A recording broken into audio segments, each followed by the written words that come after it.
Hi friends, welcome to our channel. ఈరోజు నేనైతే నా జుట్టు కోసం నేను ఎన్నెన్ని టిప్స్ తీసుకుంటాను, ఎంత కేర్గా ఉంటాను, అవన్నీ కూడా కొన్ని చిట్కాలు అయితే ఈరోజు మీతో షేర్ చేసుకుంటాను.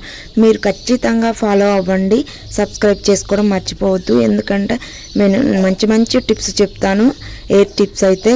సో మీకు ఎయిర్ గ్రోత్ ఖచ్చితంగా అవుతుంది. సో నేను చెప్పిన విధంగా ఫాలో అవుతే మాత్రం ఖచ్చితంగా ఎయిర్ పొడుగా, ఒత్తుగా, మందంగా పెరుగుతూ ఉంటుందండి. కప్పు గులాబీ పువ్వులను తీసుకొని వాటర్లో నానబెట్టి ఉంచుకోవాలి నైట్ అంతా కూడా.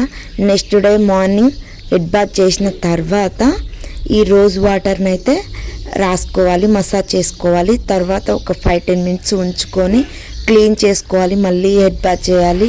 అంటే మరి షాంపూ అవసరం లేదు, జస్ట్ లైట్గా వాటర్ పోసుకుంటే సరిపోతుంది. తలస్నానం చేస్తే ఇంకా ఎలాంటి షాంపూ యూజ్ చేయని అవసరం లేదు. ఫస్ట్ హెడ్ బాత్ చేసిన తర్వాతనే ఈ రోజ్ వాటర్ని అయితే తీసుకుంటున్నాము. ఈ రోజ్ వాటర్తో పొడవైన ఒత్తైన జుట్టు ఎలా వాడాలో నేనైతే ఇప్పుడు చెప్తాను.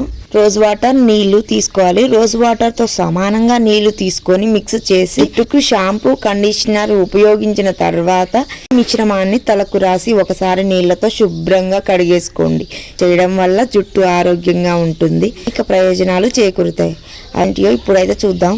రోజ్ వాటర్లో యాంటీ ఇన్ఫ్లమేటరీ గుణాలు ఎక్కువగా ఉంటాయి. కుదుళ్లలో దురద, ఇరిటేషన్ వంటి ఇబ్బందులు నివారిస్తాయి. బాగా చుండ్రు సమస్య నుంచి బయటపడడానికి కూడా రోజ్ వాటర్ బాగా పనిచేస్తుంది. రోజ్ వాటర్ లో యాంటీ మైక్రోబియల్ గుణాలు ఉంటాయి. చుండ్రుని తొలగించడంలో ఇవి సహాయపడతాయి. రోజ్ వాటర్ లో మినరల్స్, విటమిన్స్, యాంటీ ఆక్సిడెంట్ ఎక్కువగా ఉంటాయి. జుట్టు ఆరోగ్యంగా, దృఢంగా ఉండడానికి బాగా పనిచేస్తుంది. జుట్టు ఎదుగుదలకు కూడా బాగుంటుంది. పొడవాటి కురులను